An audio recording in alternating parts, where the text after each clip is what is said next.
All right, we are officially live. Thank you to everybody who's filing in here to the official webinar meeting room. This is how to keep families connected in a crisis, and I'm super excited to be here with an amazing panel of professionals who are going to share their experience. We're going to give it a minute to let everybody get settled, and when I see that number taper off, we will dig in.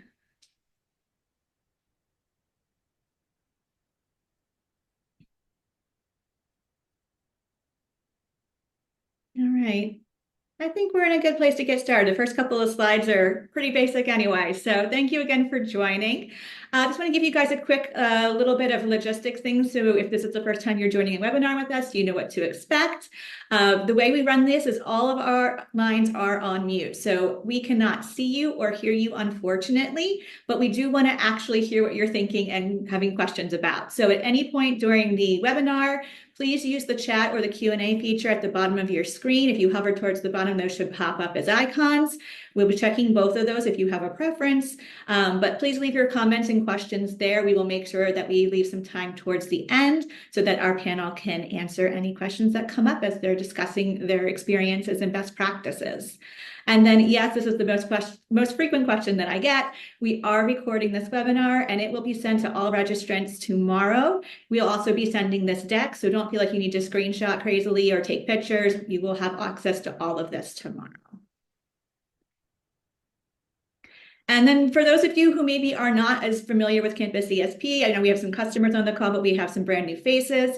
Just so you know why this is an important topic for us. We are a family engagement platform that we are so honored to be working with over 400 customers across the country and serving now over 9 million families through those various institutions.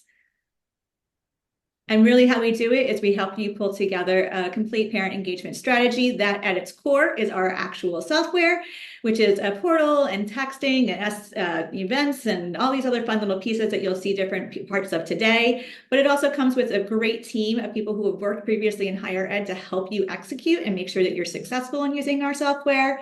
And then we really also want to make sure you have the data to know that it's working. So we have a great back end of analytics. So you can pull all the reports to know how to better serve your families by kind of continually learning on your outcomes. But that's enough about us. If you really want to know more after this webinar, please go to campusesp.com. We have tons of research and blogs and more information for you. And we do hope you visit there to get some more best practices. But at this point, we're going to tap into the topic of the day here. So I'm going to introduce our panel before they get started. Joining us today are three people who are extremely amazing customers of Campus ESP. The first is Danielle Walker. She's the Assistant Director of Family Engagement at the University of Maryland. Danielle, you want to give everybody a quick intro and say hi? Sure. Good afternoon, everyone, or good morning for those on the West Coast. Again, my name is Danielle Walker. I use she, her pronouns, and I'm the Assistant Director of Family Engagement at the University of Maryland. In my role, we serve the parents and families of about 30,000 undergraduate students, and we are located less than 10 miles from DC. Thank you for joining us today, Danielle. We also have Justin Insko. He is the Director of New Student and Family Programs at University of North Carolina, Chapel Hill. Justin, you want to say hi? Thanks, Melissa. Hi, everybody. Again, Justin Insko, Director of New Student and Family Programs. I use he, him pronouns. I have the pleasure of serving at University of North Carolina at Chapel Hill. We are a public institution, one of the first, as some folks may say. We have roughly 18 or 19,000 undergraduate students and about 12 to 13,000 graduate and professional students. All of them lumped together. We do welcome all of our new undergraduate students through orientation and welcome programmings, but throughout the entirety of their students' experience, work with families that are connected to this place. Thanks for having me. Thanks for being here, Justin. We also have with us Dee Dee. You cannot see Dee Dee because she is having some technical difficulties, but she is here. So Dee Dee, prove everybody that you're here and tell us a little bit about yourself as the Director of Parent and Family Programs at the University of Oregon. Good morning and afternoon to everyone. I apologize for the technical difficulties out here in the Pacific Northwest, but I really am here and so happy to be joining this group of panelists and all of you who are interested in this topic. I use she, her pronouns. And as mentioned, I am the Director of Parent and Family Programs. We have almost 20,000 undergraduate students that we serve. We are R1 Research University. We are brand new members of the Big Ten. Woohoo, go Ducks. And I come from Eugene, Oregon in the Pacific Northwest. So very happy to be here with you all. Great, thanks, Dee Dee. And then rounding out our panel today is one of my esteemed colleagues, Tess Jenkins. She's our VP of Account Management here at Campus ESP, but also a former Family and Parent Programs practitioner. So Tess, you want to say hi to everybody as well? Yeah, hi everyone. I'm Tess Jenkins. I use she, her pronouns. And as Mel mentioned, I oversee the account management team here at Campus ESP. So our small but mighty team serves those 400 institutions Mel discussed to make sure that you're maximizing the platform and really consulting on best practices and how to leverage family engagement to achieve your goals. As Mel mentioned, I am a former user of the platform. I oversaw parent and family programs at Auburn University. We certainly had our fair share of crisis communication during my time there. So I'm excited to dive in and talk to my colleagues a little bit more today on some best practices that can help you all. All right, with that, Tess, I'm going to hand it over to you and go off camera so you guys can dig into this very timely and important topic. Yeah, thank you so much, Mel. So we'll just go ahead and dive in. First, we really just want to start with some numbers. So we were pulling in data from institutions across the U.S. and learned that 140 institutions saw demonstrations on campus last spring. And we know that more are coming. We made the joke on our team, Campus ESP staff members subscribed to the Chronicle. And I think it was just a few weeks ago, we were like, gosh, 7 out of the last 8 all mentioned protest and how campuses are preparing and what campuses can expect. So really our goal today is to talk about what some of these colleagues have done on their campuses and how that can best serve you. We also know that through crises and things happening on campus, families are involved and they're hearing about it often. I'll never forget one time we had a moment at Auburn where we had an incident arise on campus and my phone was ringing with concerned family members before our VP was even briefed on the issue. And that's because families are talking to their students often and getting information from them. So really want to help you all get ahead of some of these responses and ahead of some of these conversations with families. And we're going to talk about some great ways to do so.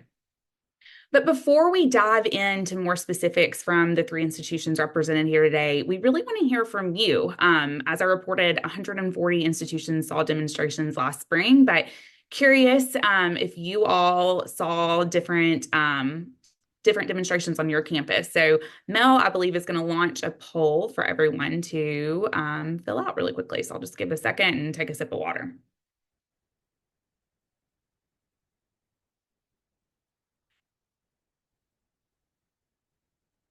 I really am truly trying to do it, and for some reason it is not allowing me to, guys. It is the day of technical difficulties. You are fine. Mercury might be in retrograde.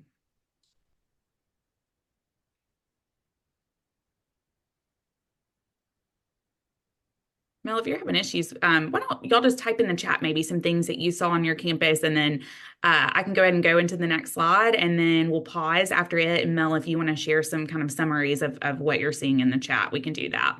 I think that's a great idea, Tess. Thanks. Yeah, of course. So let's dive in institution by institution. I'd love to hear from our panelists, just different things you were seeing on your campus. I know there was kind of a variety of things happening and variety of outcomes of what was happening on each of your campuses. So Danielle, do you want to kick us off with doing a little bit of a retrospective of the spring semester at Maryland? Sure. We had, I would say, peaceful rallies and protests. We didn't have any encampments, though. On our McKeldin Mall, which is our large main space on campus. But the rallies and protests were pretty calm and safe. Our student leaders would have opportunities to speak with each other. We always had staff monitors outside. Whenever there were protests or rallies planned, we would have staff stationed.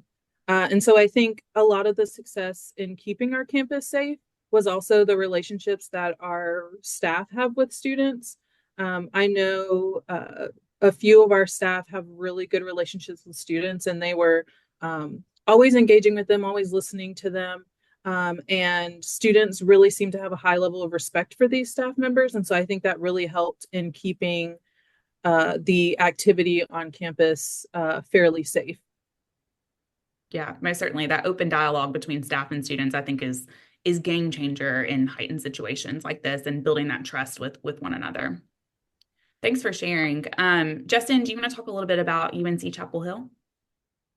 Sure, Tess. And I'm briefly looking at the chats and Q&A, and I feel like we're all in the same boat, so to speak. And I'll share that we did have several protests, several kind of rallies, all related to Israel and Hamas. And things came to a head when the protest in one of the more visible spaces on campus, adjacent to our leadership's office space, where that started to kind of break down. It became less peaceful. There were concerns that were being reported. There was evidence and discussion and around non-UNC students that were present. Some were students, some were non-students, meaning that the narrative is that our space was garnering presence from other campuses' students coming to participate.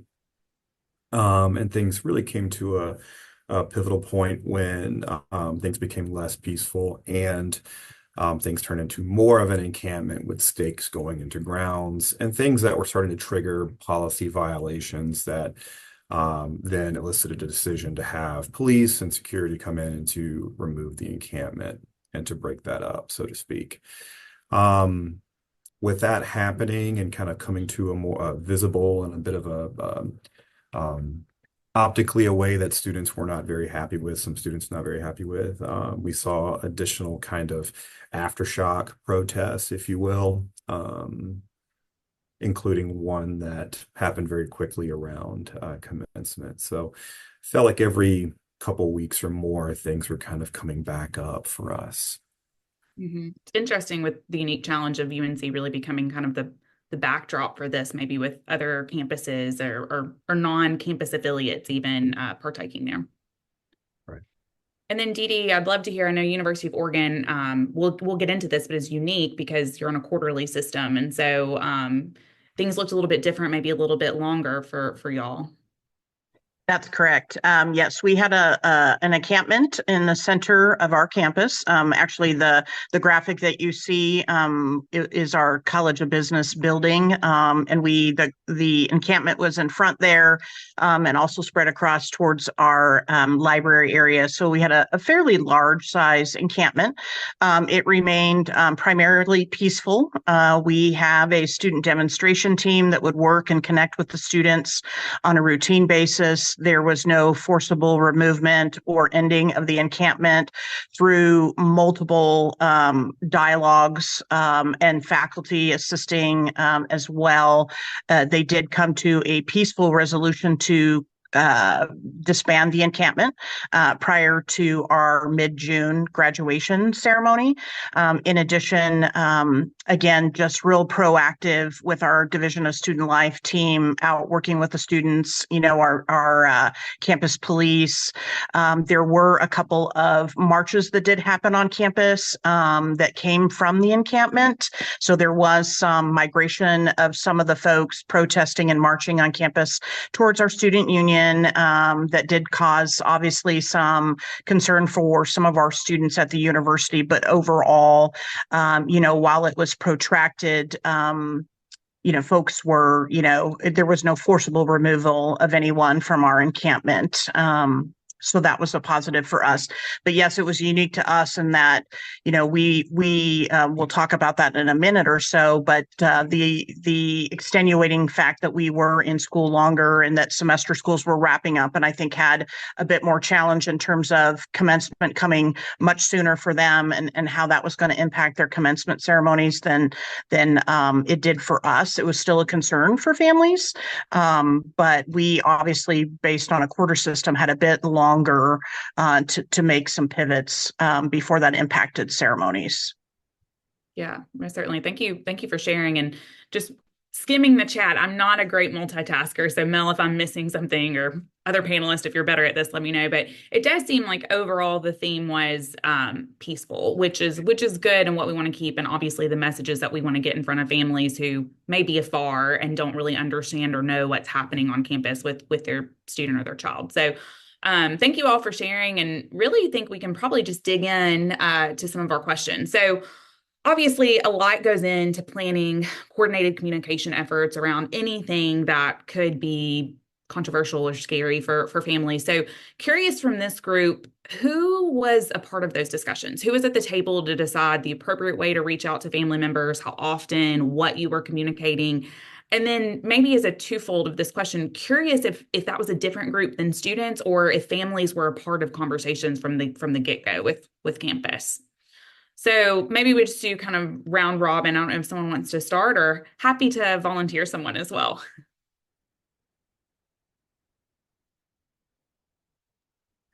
Happy to jump in, Tess, if it's helpful. I mean, we have a pretty simple way of viewing this. I mean, there's great communication across departments, across divisions, via communications council. Now, a lot of this stuff was happening on a daily basis, right? The group in the central part of campus had been there a while. So there was a kind of a runway in terms of like, we'll see what's happening. It's been peaceful. We're continually communicating about this. So there was an advantage there. But when it comes to families, I'm typically connected to a newer position in our shop or our student affairs division. It's an executive director for communications within student affairs, and directly our vice chancellor for student affairs, Amy Johnson. We are typically in communication, just thinking about what is coming out from central communications and how we might package that or directly forward that to families. Our philosophy tends to be around, if it's important enough for students in the community to know about it, we're going to forward it on to our families and make sure it's polished and certainly looks and speaks to families. Central Communications is a larger set of folks. They're usually working with students and all kinds of folks around campus to figure out how they can communicate best. And certainly they're the ones that are directly connected to media and media relations. That includes the chancellor's office, our vice chancellor for communications, et cetera. Great. Danielle, do you want to chime in? Sure. I would say ours is pretty much the same as what Justin just shared.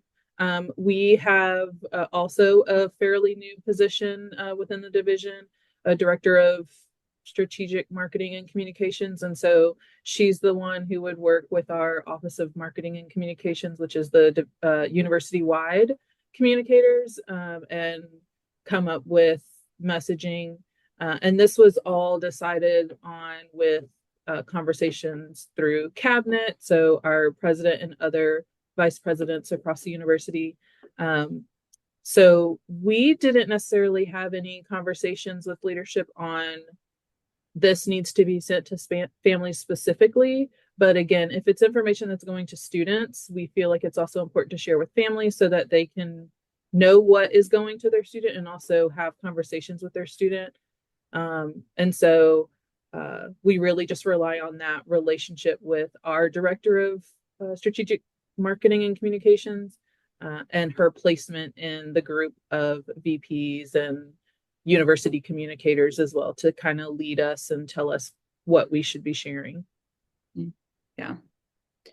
And then Dee Dee, I don't know if you have anything to add to this as well. It sounds like Central Communications and Marketing is playing a big role in this at UNC in Maryland. Correct. Yeah, very similar approach. Central Communications, President's Office, and of course our Division of Student Life, and very similar to what Danielle mentioned. If information was coming from our Vice President for Student Life to students, we wanted to make sure families got a copy of that.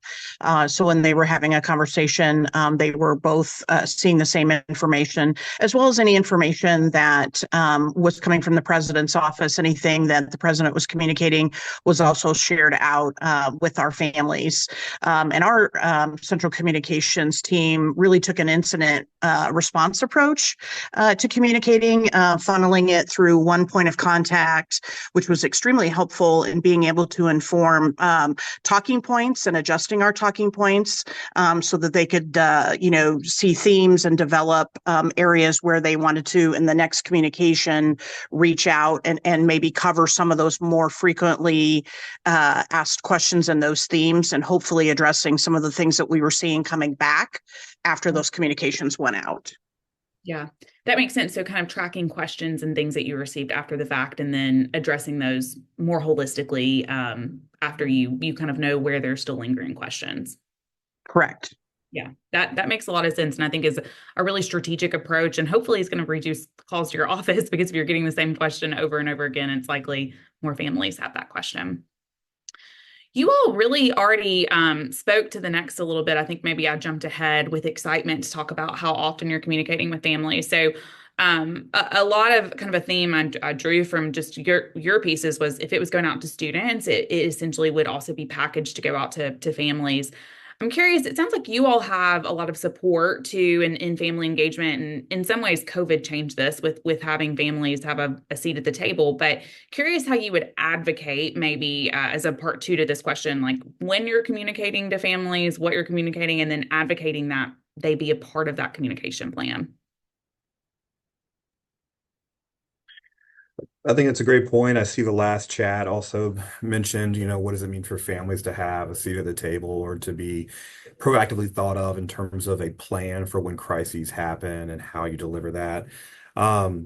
I'll say we're in a similar boat, but I think our vice chancellor has that constituency, families central and top of mind next to our student populations. I think the addition of the new person in the executive director of communications role for student affairs helps kind of layer that.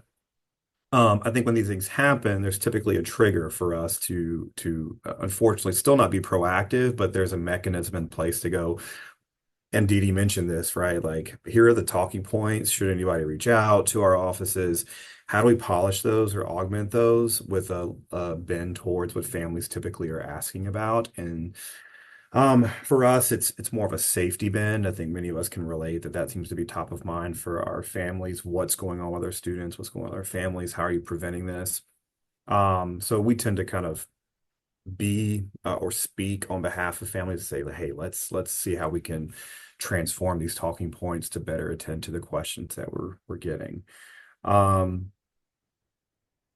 was something else there. It'll come back to me, but I'll step aside for a moment. Danielle or Dee Dee, I'd love to hear your thoughts as well.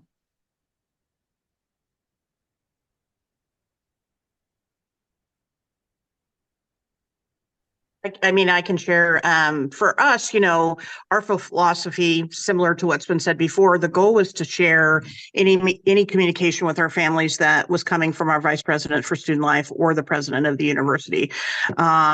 Initially too, and we'll talk about this, I think, in the future, in a couple of slides, I think initially the team wanted to be able to respond to everything, right? So the philosophy was to make sure that we were being extremely responsive to any feedback that was coming in.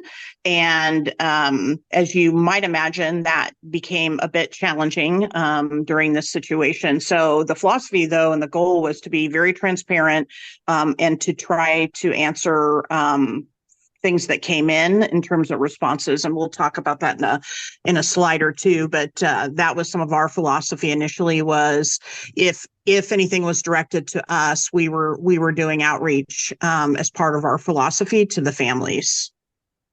Yeah, that makes a lot of sense. Danielle, anything to add? I would just say that our philosophy is really that we want to be as transparent as possible. I think for myself and my director, we want to share as much information with families as we can, but sometimes that's not always best.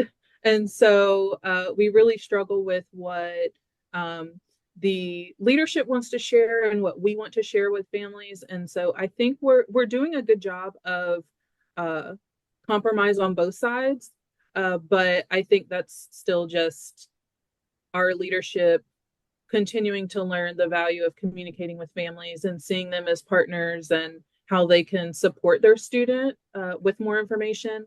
So that I feel like is kind of our philosophy and some of the challenges we also have with that.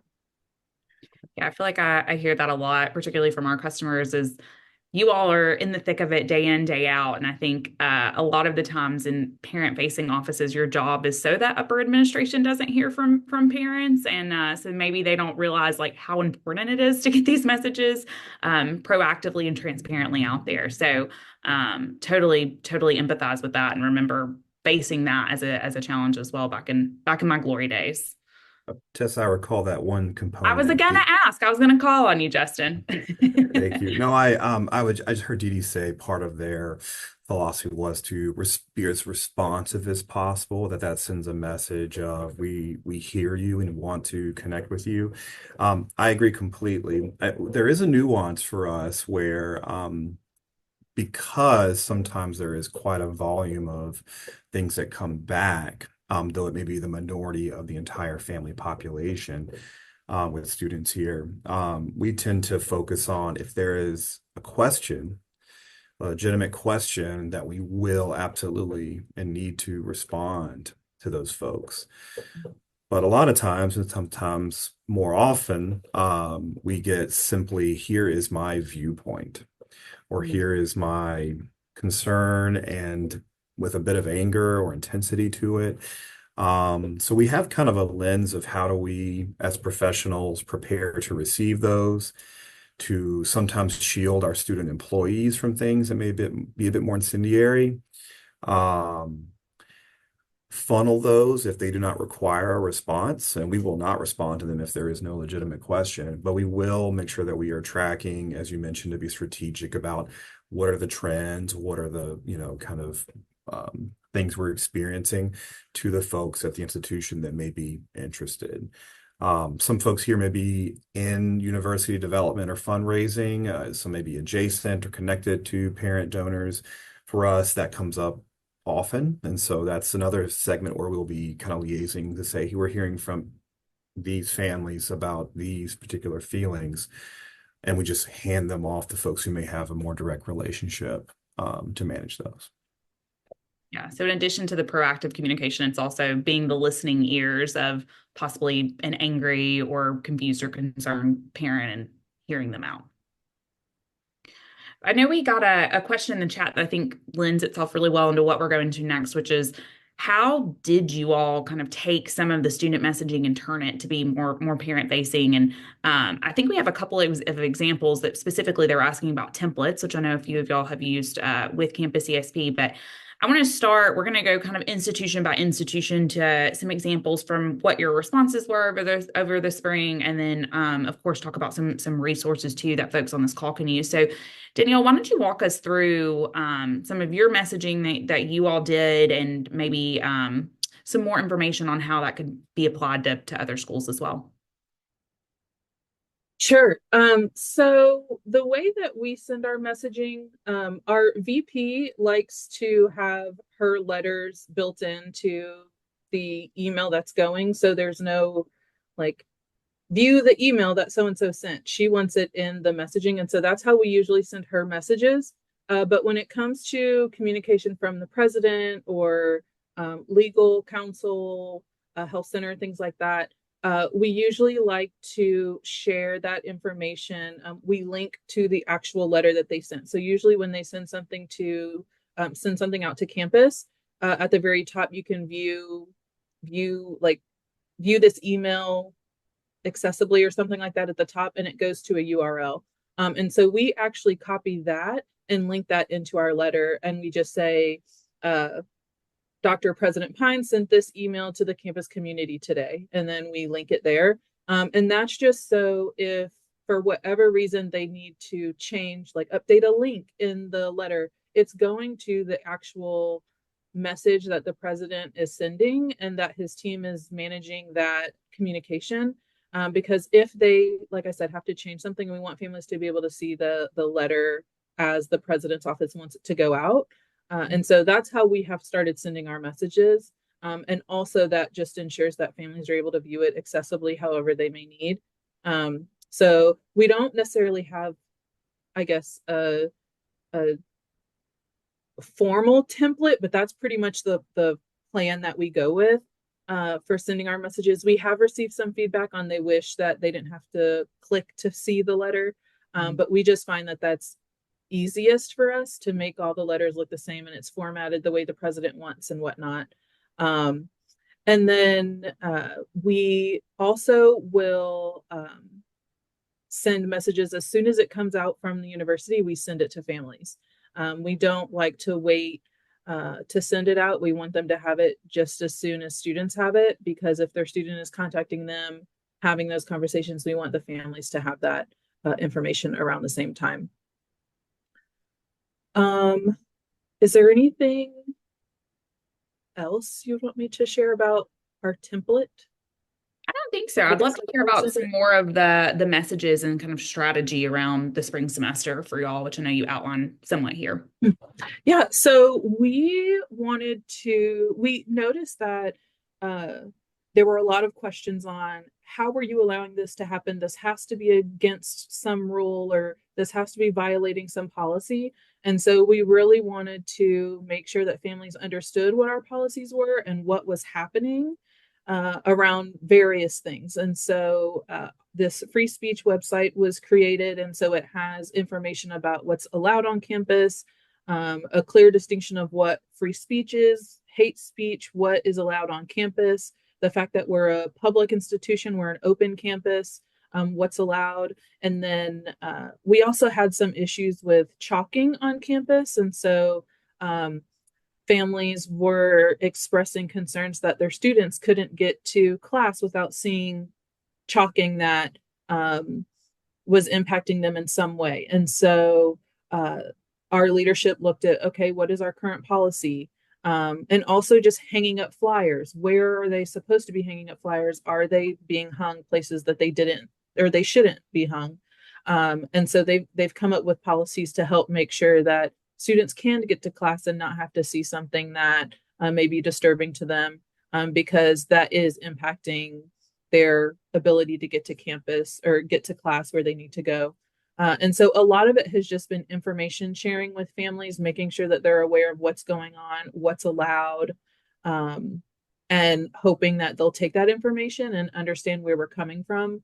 But we still have gotten some feedback from families that they feel like we're taking a more, I guess, like sterile approach to what we're doing, and we're not leaning one way or the other. We're just kind of riding the middle line, and they want us to take a more stronger stance. But we do have to think about the fact that we are a public institution. Right. So that's been a challenge. But again, we really just try to share as much information as possible, encourage people to educate themselves. And I think, like Justin mentioned, and what Dee Dee's now doing, when they email us, if they have a legitimate question, we'll respond to it. But unless that's the case and they're just sharing their feelings about it, we won't respond, which was hard for me at first because I wanted to respond to everything. And I know we'll get to advice later on, but that was definitely a learning experience for me, because I wanted to respond to everything and let them know where we were at and why we were doing what we were doing. But for some people, there's no, even if you do share that, they're going to come back with something else. So we just decided to, unless they say something or unless they have a legitimate question that we can answer and will be helpful for them, then we'll respond. But other than that, we file it away. Yeah, you ultimately have to protect your peace at the end of the day and prioritize, responses and what you're getting back. And I really appreciated, I think, the educational component, which I know is kind of a thread between all institutions here, but making sure families knew what the policies were so that if they were complaining or asking questions, it was very clear what the expectations from the university was. And I think y'all did a really good job sharing that throughout. So hopefully, even if you still had those more spirited family members, you also were having a more informed conversation with them because they knew what the policy was at that point in time. Thanks for sharing. I think next up we have Justin. I'd love to hear more about what you all did. I know there's some similarities there too to Danielle's approach. Sure. From a kind of a design standpoint, to get to Larry's question there, I mean, we do all the above. We have a lot of hands in Campus CSP. We're grateful that there are folks with Campus CSP that help us create like post content or glean that content, whether it be a person or technology that does it. But from this high level kind of announcement or direct email piece, you know, it that's such a boon. It helps us make sure we reach the absolute bulk of folks with high level content. So we will take official headers created by University Communications for particular leaders or particular sets of leaders that want to get messaging out to the community, including families. And we will directly copy and paste it from time to time, depending on what does our schedule allow us to do to make it be a bit more polished or be just a bit more informative. We've had feedback from families that say, we don't care what it looks like, we just want to have it. To Danielle's point, sometimes they don't want to click through and then log into something else or go find it on a page of other messages from our communications group on our website.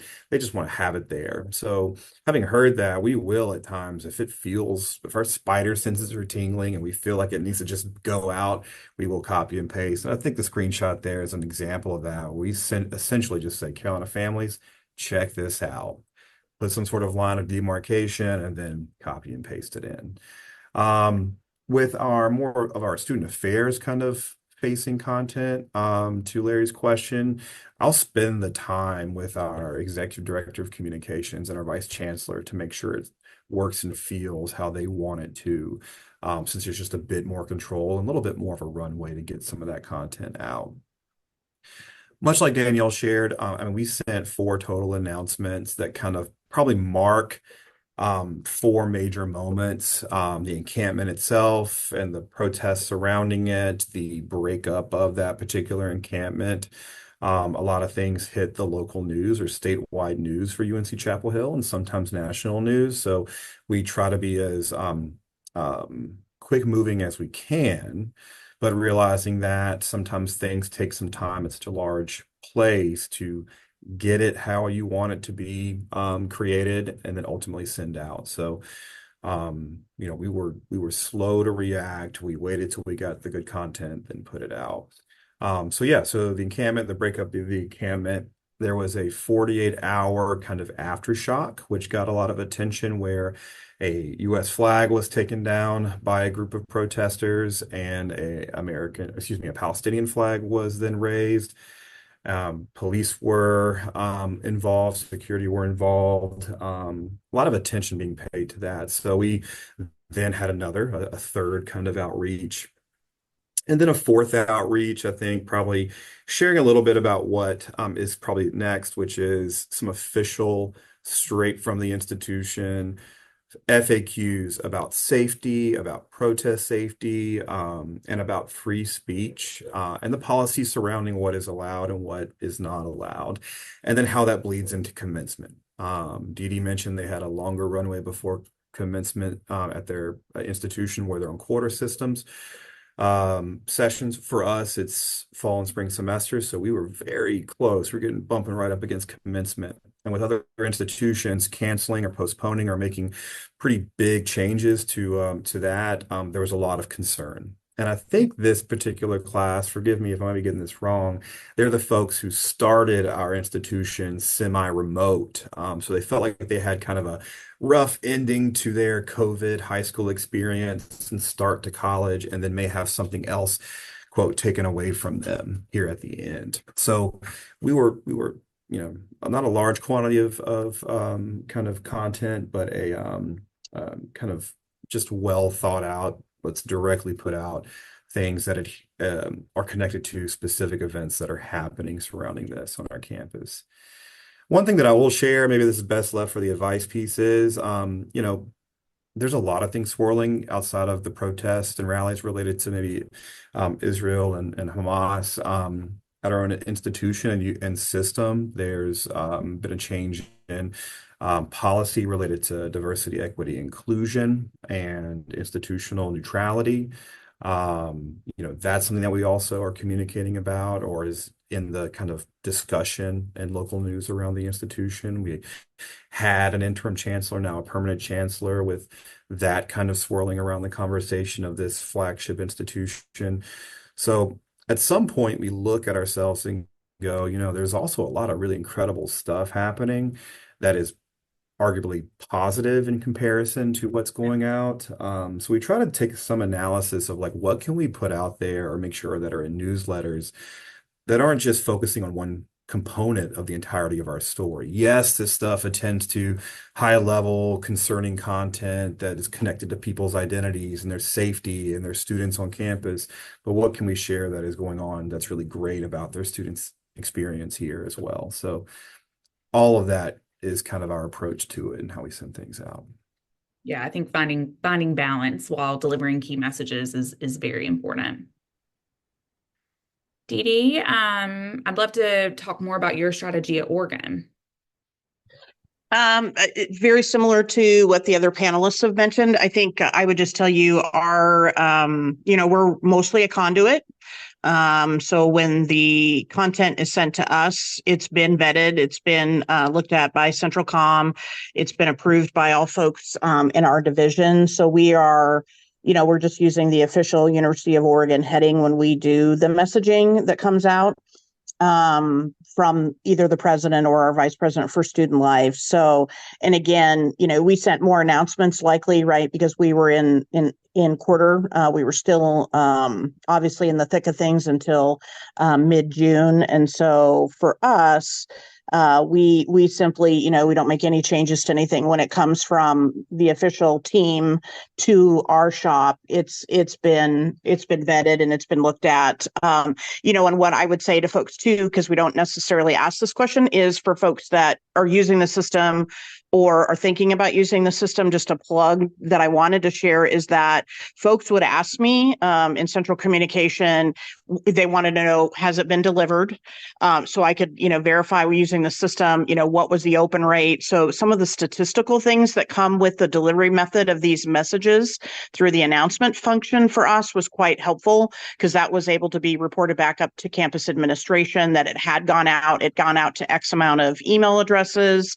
And, here's how many folks opened it and how many click rates and things like that. So the data was extremely valuable to share with central admin as well. Yeah, most certainly, especially if you're all spending time to craft these messages, they want to make sure that it's getting in front of families and is making an impact. I'll just add as a quick aside, Campus ESP is not an emergency system in the same way maybe like what Campus Safety is sending out and in real time, instantaneous. There could possibly be a lag with some of these emails. I just want to note that. So I think something too just to add is each of these institutions did a really good job kind of recapping what was happening and sending it as an overview of messages for students and families. So just in case there's folks on this call who aren't familiar with Campus ESP, I just want to clarify that one nuance as well to make sure that you all knew. Well, thank y'all for sharing. I think that's really helpful context as we dive into, and we have about 15 minutes left, into some of these final questions and thoughts from the group. Danielle, you shared this somewhat with some of the response, I think, positive and maybe not as positive as you'd hope, but I'd love to hear from each of y'all what the response was with families. And I think, just the importance of including them in these messages as part of the response.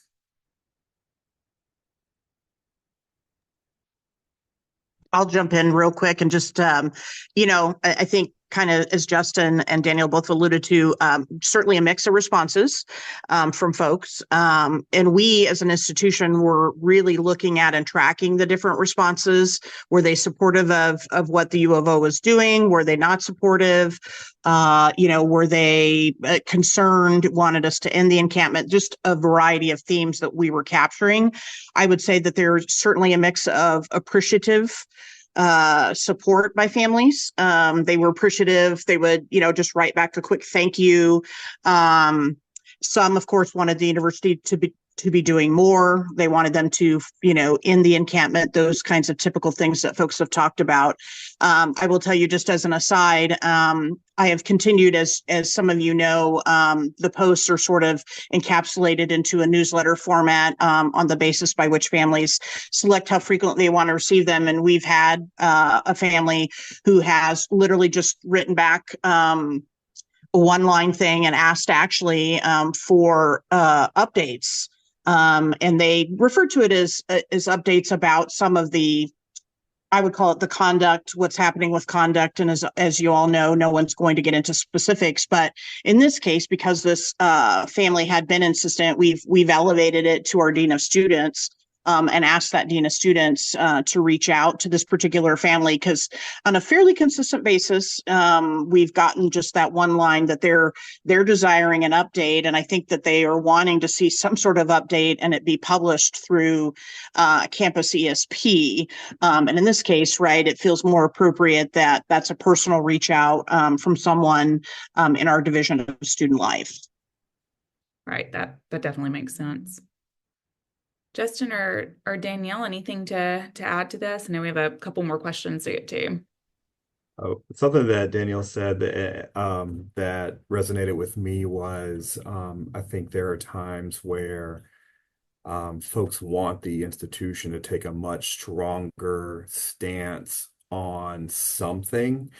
And I think that's even more difficult now that there's this institutional neutrality component that has really been kind of made more concrete for the UNC system. So that's certainly a portion of them. I think the responses tend to be pretty what's the word I'm looking for? There's a lot of emotion attached to it. And for some of them, and quite a bit of them, it's not necessarily attached to the experience of their student, more so about the broader conversation about the topics that are being protested about or rallied around. So we, if there's no questions, we will, track and move those as appropriately to who needs them. But I think one thing I'll share is it's the minority, right? There's plenty of people who read these, are grateful for having the information, but don't reach out. And that's part of the goal, I think, is they're not inundating any particular unit or our own with concerns because they have accurate information. So all that to say, it is a minority of families who end up reaching back out, I think, with a lot of the ire that we may hear about or experience from time to time. Right. Danielle, anything to note? I know you mentioned some of your feedback in your slide, but anything else to add?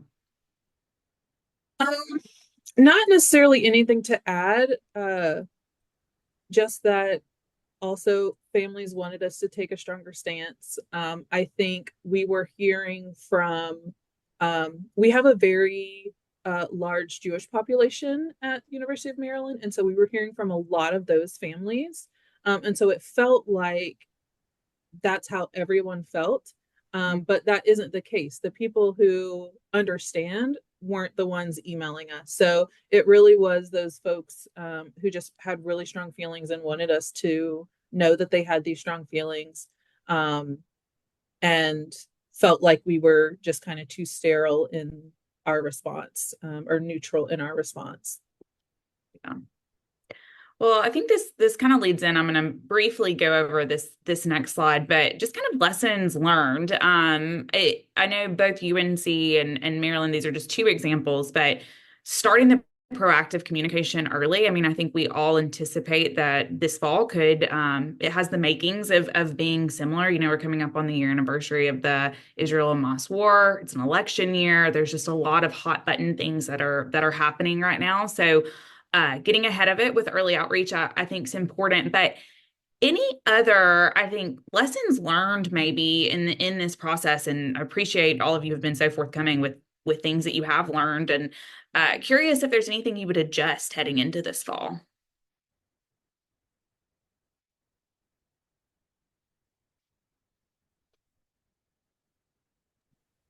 I can start. I would say this is challenging for us just because we aren't the ones who are deciding if we share something with families or not. Most of the time, if it's going out to students, we're going to share it with families. But I will say, for me, I'm really excited that our new director of communications for the division is also a TERT parent. And so she has a student here. She has a student at other institutions as well. And so I think she'll come in with that perspective, in addition to being a university staff member and having been here a long time. And so I think that will impact our communications in a positive way, but also just make sure that campus partners continue to be reminded that families are important to communicate with and share information with. So I don't know if we would adjust too much, but I'm excited to see how it goes with our new staff members in the division. We love a decision maker who has a vested interest. We love those moments. Dee Dee or Justin, I'd love to hear your thoughts.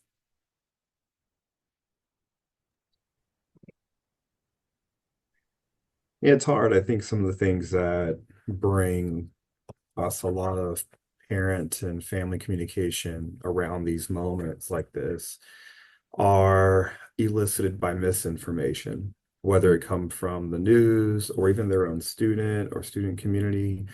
And for families, just maybe a lack of awareness of a lot of things about campus, right? What does policies look like? What are resources that students have? The fact that we're a public institution without some sort of like gate that anyone can come and go is lost on a lot of families who are like, how could you allow someone from the outside come in and start getting involved? We're an open campus. So there's things like that I wonder, what I think it's worth us considering for the future, how we share those things continually so that they are, at least for some families, top of mind as these things happen.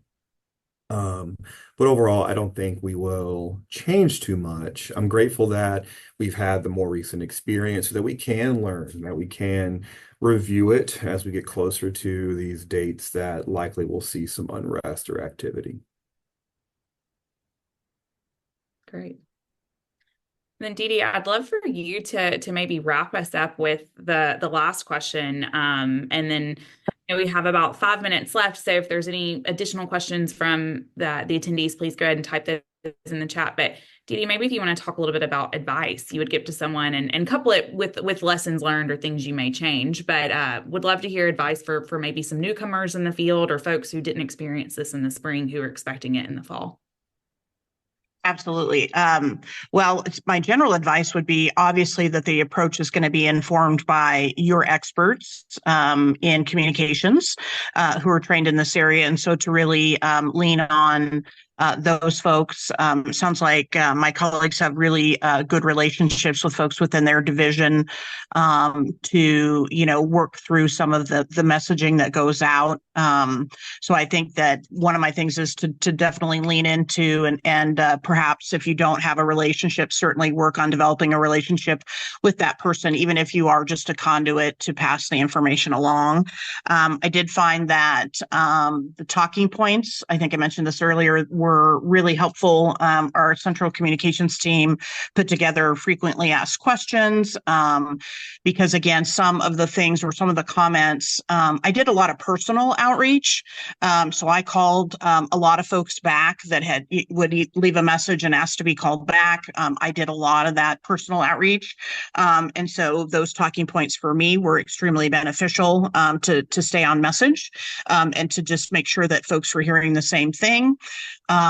General advice would be that I think always as student affairs practitioners, I'm always telling folks to make sure that you're practicing good self-care.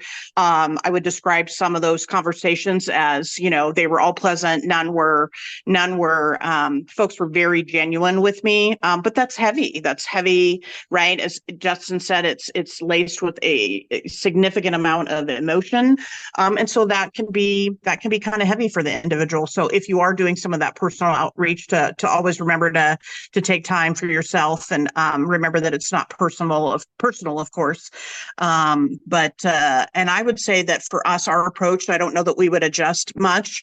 I think our lessons learned would be that, they truly wanted to respond to everything. And I think, as Justin and Danielle have both mentioned, that, got to a point where we would only respond to a direct question or reach out if a family would have said something, they raised a concern about their student. So of course that was a sort of a pivot and an adjustment in the middle of what was going on, that just became untenable, to obviously respond to everyone who sent in a message. So similar to what folks have already mentioned, but again, those would be my general pieces of advice.